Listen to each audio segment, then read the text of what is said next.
Hi everyone, it's Raina. So this video is for 7 sketchy things about Taurus. It's a series that I'm doing about the shadow aspects of every sign. So when I use the word sketchy, I'm not just referring to underhanded behavior, but anything that is not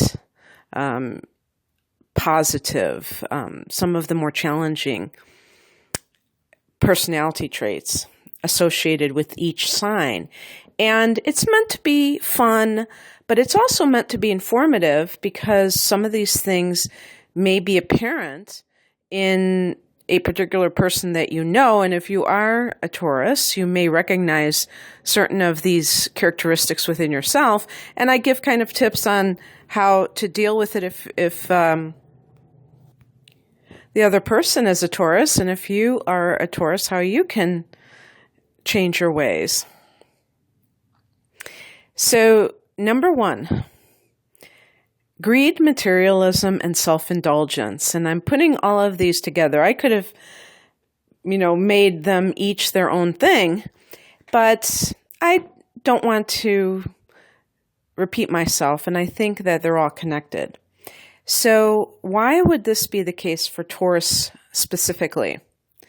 Well, Taurus is an earth sign. And it's the first earth sign. So the first sign of every element is going to contain the infancy of that expression. I don't know if that's a good way of putting it, but it's kind of like the early stages. It's kind of the immature, you could say in some cases, version. So for instance, Gemini is the first air sign. And so Gemini people tend to be just very, associated with communication, but kind of not even thinking what they're saying, and sometimes being very frivolous. And the fact that Taurus is the first earth sign means that there is that sense of enthusiasm about things that are material. And this is also exacerbated by the fact that Taurus is ruled by Venus. So Venus can deal with luxury. And actually Venus rules the second house of earned income through Taurus. And it deals with money that a person earns, but also their material possessions. So it's not about the rest of the signs being minimalists, but Taurus can be indulgent. It's one thing to enjoy food, but to overdo it can lead to having a self-indulgent nature. It's okay to want to have enough money to live on, but greed can create an excessive need for money. And the materialism, meaning that you mainly entertain yourself or talk about things that are connected to your possessions, what you want to get, what you already have, what you have, what you want to get, and just looking at life from that perspective. And so whenever we're talking about any of these signs and their shadow aspects, we're talking about not the thing itself, but the overdoing it or the underdoing it, whatever we're discussing. I think my advice to a Taurus who cops to this tendency, and even those who love a Taurus and are tired of this emphasis on things rather than thoughts or spiritual matters, is to spend more energy on spiritual pursuits. Maybe visit a temple, maybe go to a meditation class instead of going to the mall, if people still do that anymore, but you know what I'm saying. And really starting to introduce yourself to things that are enjoyable, but that don't involve acquiring more stuff, because you don't want to get possessed by your possessions. And the same if you're living with somebody like this. And also, if you're living with somebody like a Taurus who is materialistic, and you feel like you don't have anything in common with that person, ask yourself what attracted you to him or her in the first place. Because it is very important that you're on the same page in terms of how you view life. So number 2 is couch potato tendencies.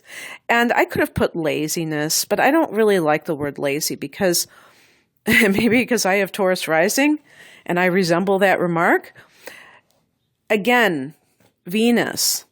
I think of the Empress card, and in the Pamela Coleman Smith depiction, the Rider-Waite deck, and she's kind of just laying back and she's just enjoying the, what would you call it? Just luxuriating in her sense of ease. And actually, that is an important thing to do in life. There's no question about that. You don't want to be somebody who is self-denying. But on the other hand, we're talking about extremes. We're talking about doing things to excess. And Taurus people, if they sit on that couch, it can be very hard to pry them off of it. So they don't have a tendency to want to move their bodies in a vigorous way. Now, this is obviously a generalization, and we're talking about extremes because there will be Taurus people who are very active, especially if they have a lot of Aries in them, the sign right next to them. So, or even Gemini. Okay, so that is not going to be for every Taurus. We're talking about the shadow aspect of it. And so for a Taurus who thinks that this is kind of how they are, one thing to do would be to be very strict with yourself and say, I'm not going to just have this routine where after dinner I just plop on the couch. Maybe you can have a kind of a ritual where you take a walk after your evening meal, or maybe you could even walk to work if you live within a few miles, or bike to work. And you don't have to go to a gym. I'm not like a big gym person. I don't like being inside. I prefer being outside. So Taurus loves nature. Go somewhere if it's nice, where there's a lot of greenery, and walk there and make it a habit. And it can easily become something that you look forward to. If you're married to a couch potato, you lead the way and you say, hey, let's all go and do this as a family or as a couple. Number 3, so I talked about physical laziness, intellectual laziness. And this does not mean that Taurus people are stupid. This means that there are some people, and this applies to many different types of people. Sometimes people even have college degrees and they never crack open a book. I think that sometimes with earth signs, there can be this tendency to view anything in terms of what is it going to do for me? So does it have actual purpose? Or, have some kind of value, adding value to my life. And with reading, sometimes it's simply to explore, to leave the mundane level of existence and just to expand your mind. It doesn't have to actually end with profit or end with some kind of a gain on the material level. It's kind of nourishing your spirit. And so whether it's a spiritual book or whether it's a book about some kind of other culture, maybe it's a book about nutrition, these things can benefit. Well, actually, nutrition would benefit somebody on the physical level, but any kind of a fiction book. That's something that enriches our minds and souls. So it's all about learning to value the immaterial parts of life, or maybe non-material is a better way of putting it, and not just being concerned about the controlled energy, the fixed material energy. And if you're a Taurus person, you may want to set some kind of a goal about stretching your mind. It's really important too, as we get older, to exercise our mind the way you would exercise your body. And that keeps your mind supple so that you don't stagnate. So there's a free language program called Duolingo, and now they've added so many different languages. At one time, I was studying like 5 different languages. I kind of fell out of practice with that, and I want to get back into that. But you can find some area that might be of interest, and it doesn't have to be something that applies to your life practically. You can learn Swedish. I kind of want to learn Swedish, and I have no fantasies about being able to be fluent in speaking with Swedish people. I just think it would be cool. So think of something along those lines that you can make a goal.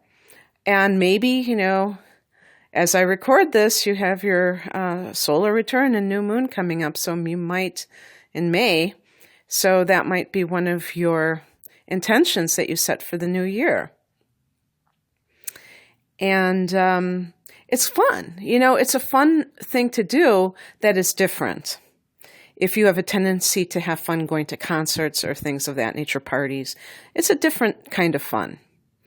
If you're with somebody that frustrates you, if you're married to a Taurus, or maybe your best friend is a Taurus and it bugs you that you can never talk about certain things with them, just gently introduce it, and you never know, they may take you up on it. But obviously, it's always best when you're trying to help somebody expand to not be insulting and demanding. So number 4 is their horny nature. I said this for Aries. I'm going to say this for another sign. Taurus is one of the signs that is very earthy and therefore has a strong libido. And it's not that there's anything wrong with that. It's when it becomes excessive. So excessively lustful. And, I always call Taurus a meat and potatoes sign because it is very straightforward in what it likes in life, and it tends to just be food and sex. You know what I mean? If you can give Taurus food and sex and you're a spouse, you're probably good to go. But the reason that being excessive in this area is obviously not cool is because excess is a form of lack of self-control and what we would call addictive behavior in some cases. So it's important to have balance in life, and also because when you indulge something, like let's say when you overeat, that begets more overeating.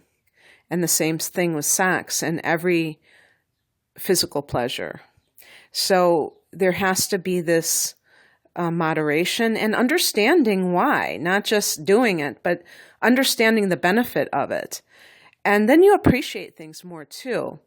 Also, within a committed relationship, and I do believe that Taurus people are, of all the signs, are most likely, or, up there in terms of loyalty and commitment. But they may be one of those signs that is very pig-headed about getting their needs met. And if they don't, they may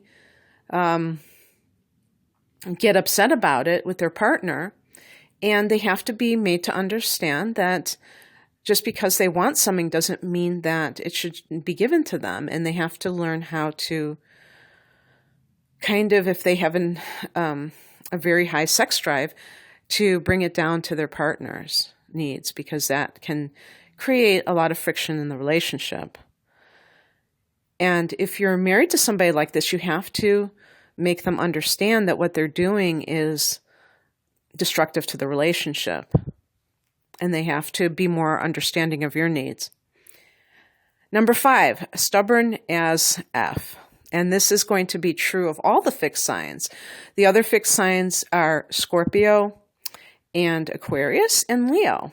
But I think that the reason that Taurus gets this, whatever you want to call it, it's considered the king of the or queen of the stubborn signs, is because Taurus is an earth sign, it's very into tangibility. So the stubbornness is almost like at this very basic level where it's like, if things are a certain way, looking at things from a physical standpoint, not seeing the immaterial again, or the non-material parts of life. So for instance, going back to that issue of a high sex drive, saying I have these needs and they have to be met. And somebody tries to reason with somebody like this, and it's very hard to do so, especially if the Taurus sun sign has Mercury in Taurus. And this is one of the reasons why I didn't specify Taurus sun or Taurus moon, because it can manifest in the different placements of Taurus. And if you have Mercury in Taurus, you can just be very obstinate about your, beliefs, or your, just what you think about things. And if you get a bee in your bonnet about something, if you have this idea, it can be obsessive, fixed sign, fixated on whatever it is. So the Taurus person has to learn how to not dig in their heels when other people may be asking them to change, and they just have a hard time with it, hard time.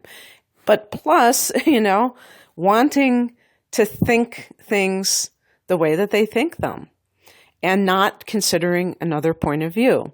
If you are like this Taurus, you have to stretch your mind. Again, education is key. I'm not talking about going to a university. I'm talking about cracking open a book, and a self-help book may be of use in this case, of learning how to be more flexible, learning how to be more accommodating.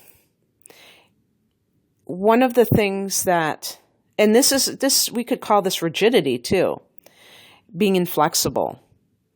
And it really, I think this can be one of the biggest problems with Taurians, even the ones who generally are positive in most other areas. And being able to see another person's point of view and accommodate somebody else, maybe not having your way all the time. It's not that Taurus people are bossy, but they want to have things their own way. So they may not be ordering you around, but they don't want anyone telling them what to do, even if it's something that is very important. So again, meditation, spiritual practices that helps to loosen the rigidity and the habitual negativity, the traits that are negative that cause you to be like this. And if you're with somebody like this, it depends on what they're stubborn about. Maybe it's just silly things and it doesn't really matter. But if it's something that is very important to you, just remember that you have to decide whether or not you can tolerate it. So number 6 is narrow-mindedness. And this kind of is in a similar vein to being stubborn, but it's really a little bit different. It's rigid mindset. And this can lead to prejudice. Prejudice is not just racism. And we tend to think that they're synonymous. Prejudice is very open-ended. A Taurus person can be narrow-minded about food, and they can have a bias against eating vegetables, eating, whole categories of food. And, I think it's fairly common for Taurians to be very particular about what food that they eat, and they may eat it all the time, okay? And not want to ever try anything new. And that can be really irritating to other people because it's other people, a lot of things that are fun in life are new experiences, new things that you try. But for Taurus, they prefer the tried and true. And this is going to be true for all of the fixed signs to one degree or another. But because Taurus is an earth sign, it really is at that tangible level. In terms of their opinions about different things, that can be very narrow-minded. And again, there's sometimes I think that fear is at the basis for a lot of these kinds of similar traits. The fear of the unknown. And it's not that these people, even if it's for a certain group of people, prejudice a lot of times comes when you do not know the group that you're prejudiced against. When you live side by side with people, you find out very quickly that there are many more similarities. And I'm not saying that in a kumbaya way. I'm saying that truly. It just happens. And so it can be, but a Taurus person may decide to live in a certain area where they don't come across differences because it makes them uncomfortable. In the first place, they may not do that. So then that perpetuates those beliefs. So again, exposure to differences and knowing that you have this Taurus and that you want to eradicate it is very important. And if you're married to somebody or you are in close proximity to somebody with narrow-mindedness, challenging them on it when you hear them say certain things, when you hear them generalizing. Say, is that true of all people of that group or just some? And exposure to new experiences that broaden the mind. And the last one is kind of similar to this, creature of habit, too predictable and in a rut. And this is one of those things, the tried and true. If I like this food when we go out to this restaurant, I want to go back to this restaurant every time we go out, and I'm going to order the same dish. I'm not going to try anything new, because what would happen if I didn't like that dish? And, not introducing variety in one's life. And this can lead to stagnation. It can lead the person to being kind of boring to other people because they don't have a lot of variety in their life. And so they just tend to repeat, wash, rinse, repeat. And they don't venture out beyond their little comfort zone. And so Taurus, if you are a creature of habit and you tend to walk down the same street when you go to the store, go a different route and see if that stimulates you more. Don't do things in a predictable way. Try to, even if it feels uncomfortable, try to be a little bit different. Don't wear the same style of clothing. Maybe you have like your go-to outfit. Buy a new outfit if you tend to wear the same things. Now, I said that you were materialistic, so you might be saying, yeah, but I already have like a big full wardrobe. You may go out and buy a bunch of clothes and then end up wearing the same thing every day, or wearing the same style, or wearing the same color. So, kind of force yourself. I mean, there's no real advice that a person can give beyond conscious awareness of these traits and a dedication to actually changing things up, because you know that it's going to improve your life. If you're with somebody who does this kind of thing, you have to be the catalyst. And you have to say, hey, we're going to go to this restaurant. We're going to go, I know that you like to go to the steakhouse. We're going to go to a raw vegan restaurant tonight. And the Taurus person may demand to go to the steakhouse afterwards, but at least they've tried something new, right? And we can make some progress with them.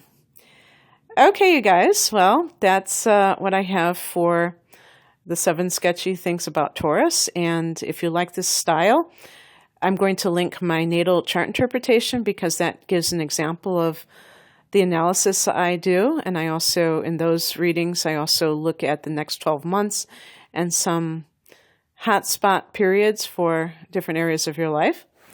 Take care. Bye.